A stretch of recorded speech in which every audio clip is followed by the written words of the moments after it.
Hola, antes de comenzar con esta historia me gustaría que le hicieras like a este vídeo y te suscribas para poder subir más contenido como este.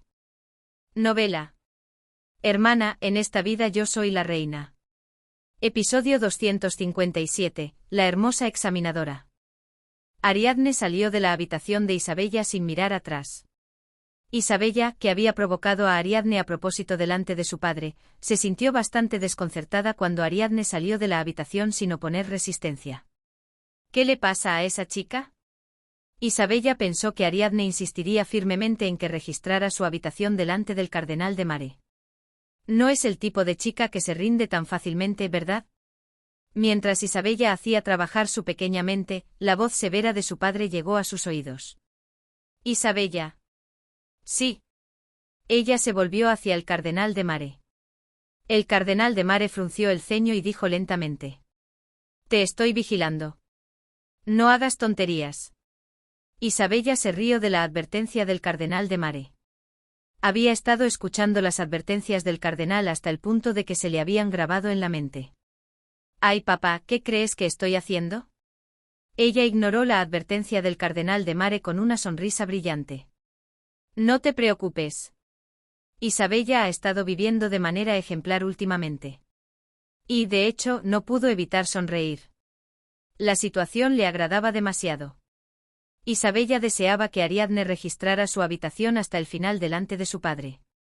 Sabía que no encontraría nada. Las pocas cartas que faltaban estaban ahora en manos de Leticia de Leonati. Es divertido. Solo quería compartir la diversión. ¿Quién iba a saber que saldría tan bien? Isabella se frotó la mejilla que había sido golpeada con el pergamino.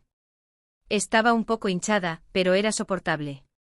Ya que mi padre confirmó que no tengo esas cartas, es un crimen perfecto.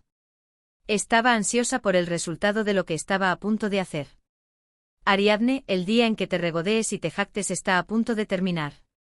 Después del baile del Festival de Primavera, el tema de conversación en la capital era, sin duda, el duelo entre el duque César y el joven marqués Baldassar.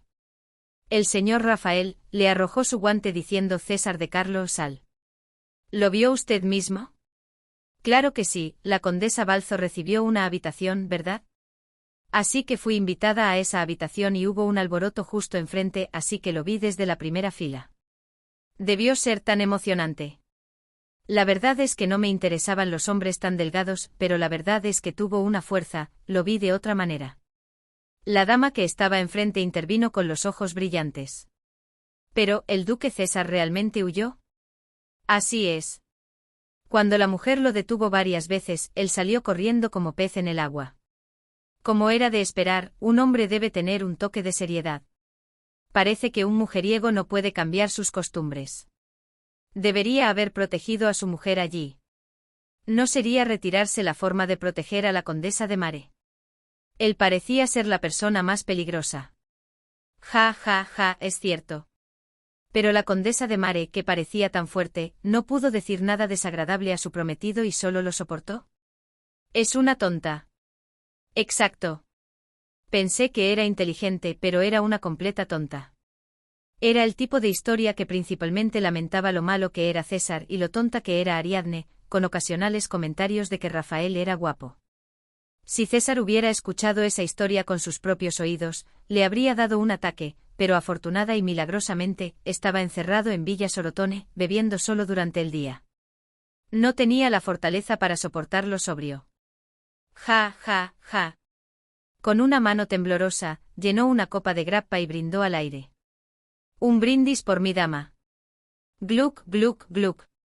Él vació la copa de un trago y se desplomó en el sofá del dormitorio. Salir de la cama y beber en el sofá era su última pizca de conciencia. Ja, ja, ja. César sentía que se iba a volver loco. Deseaba ver a Ariadne con locura. Pero, ¿ella lo aceptaría? Su insignificante orgullo era un problema secundario. En ese momento César no confiaba en que Ariadne lo aceptara. Si lo rechazaban, si la pesada puerta de hierro de la mansión de Mare se cerraba ante él, sentía que no podría soportarlo. Recordaba las lágrimas que llenaron esos hermosos ojos. ¿Qué pasaría si ella declarara la ruptura, diciendo que él era un hombre terrible que la hizo llorar, que no quería volver a verlo y que se fuera de su vida, cómo había logrado unir ese destino, cómo había conseguido ese compromiso. César se cubrió la cabeza con ambas manos. Ojalá Ariadne apareciera aquí ahora mismo. Ojalá se acercara, le dijera que lo amaba, que no tenía a nadie más que a él, y lo besara, no, ojalá le pidiera que se casaran. Un vínculo eterno, que la vistiera con un vestido de novia blanco y juraran ante Dios en la catedral, y que ella y él se convirtieran en una unidad que nunca pudiera separarse. El anillo de boda sería su esposa para ella. Mientras César miraba fijamente al techo y se llevaba la copa a la boca de nuevo, escuchó la voz del sirviente de Villa Sorotone. «Duque. La señorita de Mare ha llegado». César se frotó las orejas. «¿Qué? La señorita de Mare ha llegado.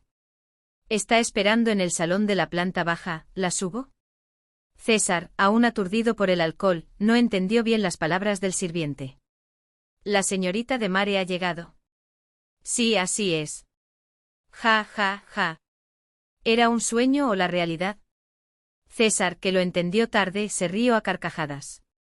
«Claro, señorita de Mare, si es la señorita de Mare, siempre hay que atenderla». Se rió a carcajadas y vació la mitad de la copa restante. Y se dio cuenta de lo astuta que es la naturaleza humana. Justo antes había estado deseando en secreto ver su rostro, pero tan pronto como escuchó que Ariadne había llegado, recordó la bofetada injusta que había recibido. Mientras el sirviente salía de la habitación para traer a la invitada, César reflexionó sobre su patética situación. Me abofeteó, me hizo parecer una basura por todas partes y luego desapareció apoyada en otro hombre. Pero ¿cómo me atrevería a culparla? Era mitad verdad y mitad ironía. Se rió entre dientes y brindó de nuevo al aire vacío. En ese momento el vino espumoso le habría parecido mucho más apropiado que la grappa. Un espumante que estalla refrescantemente como fuegos artificiales es mucho más adecuado para alabar a una diosa que un licor fuerte que aplasta la razón de una persona. Un tonto que arriesga su vida por amor debe correr agradecido si ella lo llama, y debe retirarse discretamente si ella le dice que se vaya, ja, ja, ja, ja, ja, ja. Mientras César monologaba solo, una voz femenina tan clara como el tintineo de cuentas de jade resonó en sus oídos. «También recibiste una bofetada de Ariadne ese día». No era una voz familiar. César, que se sacudió la cabeza como si estuviera demasiado borracho para escuchar alucinaciones, entrecerró los ojos y observó atentamente a la persona que había entrado en su dormitorio. La mujer sonrió y asintió con la cabeza. Su cabello rizado de color ámbar se agitó alegremente.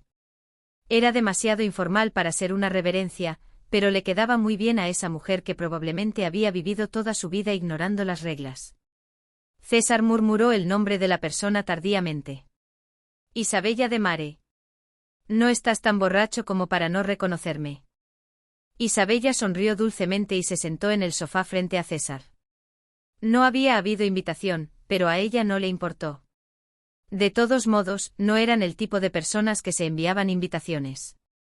César aún no había comprendido completamente la situación. «¿Por qué estás aquí?» «El duque me dejó subir. Dijo que subiera a la señorita de Mare». César finalmente comprendió la situación. Sintió que la sobriedad lo golpeaba de repente. Ariadne no había venido a verlo. De repente, de muy mal humor, llenó la copa vacía con grappa y bebió la mitad de un trago. Se limpió el licor de los labios y miró a Isabella, escupiendo. «Ve al grano». Si lo hubiera entendido correctamente, no la habría dejado subir en primer lugar. Se avergonzaba de sí mismo por haber tenido una esperanza tan grande cuando escuchó que Ariadne había llegado, y Isabella, que estaba allí molestando, solo le causaba una pura irritación. Quería estar solo. En ese momento, no tenía ganas de lidiar con ese problema. Isabella sonrió radiantemente, señalando la copa de grappa con la barbilla, sin rastro de enfado. «¿O no me la ofreces a mí también?» César miró a Isabella con expresión perpleja por un momento, luego sacó una copa vacía, la llenó a medias sin mucho esmero y la puso sobre la mesa, empujándola hacia Isabella. «Arrastre». La copa de licor fuerte se tambaleó y se derramó, mojando el dobladillo del vestido de Isabella. Ella tomó la copa sin fruncir el ceño y bebió un trago. «¡Ah, qué amargo!». Isabella, después de tragar la grappa, tembló como un pajarito. Sería muy difícil para cualquier hombre no caer rendido ante eso. Isabella miró de reojo a César con una ligera expectativa. Pero él, incluso borracho, la miraba con una actitud llena de cautela. ¿Qué quieres decir? Apenas había logrado tragarse las palabras que debían seguir, dilo rápido y vete. Isabella se sintió decepcionada en su interior, pero no se inmutó. Respondió con su habitual sonrisa encantadora. Hay algo que debes ver. Lo que trajo consigo era un fajo de cartas. César frunció el ceño y la miró. Ofrecerle a una persona ebria algo para leer, señorita, tiene usted un gusto muy peculiar. No sabía que estaría borracho desde el mediodía. Isabella miró el fajo de cartas, reflexionó un momento, luego eligió una y se la entregó a César. Léala. No se arrepentirá. Él la miró sin tomar el papel. Si leo esto, ¿te irás? Si después de leer esto no siente deseos de hablar más conmigo, me iré sin decir una palabra. César, a regañadientes, aceptó el pergamino. Aunque al principio se frotó los ojos cansados y comenzó a leer el papel, a medida que leía letra por letra la carta, su mente se despejó. Sentía como si el alcohol se evaporara por completo de su cuerpo. Su expresión se volvió grave. A mi querido Alfonso. César vino a verme hoy también. Después de mucho tiempo se celebró un pequeño salón social en la casa del Marqués de la Torre, y él vino a acompañarme como mi prometido. No pude encontrar ninguna excusa para rechazarlo. Mientras tomaba su mano pensé en ti, ¿cuándo volverás? 15 de diciembre de 1123. Tú Ariadne. La mano de César tembló. No estaba claro si era por la carta o por la embriaguez. Una voz bonita y clara dijo frente a él. Vaya. Le mostré la más suave, y ya está así, ¿qué tal? ¿Quiere ver una más?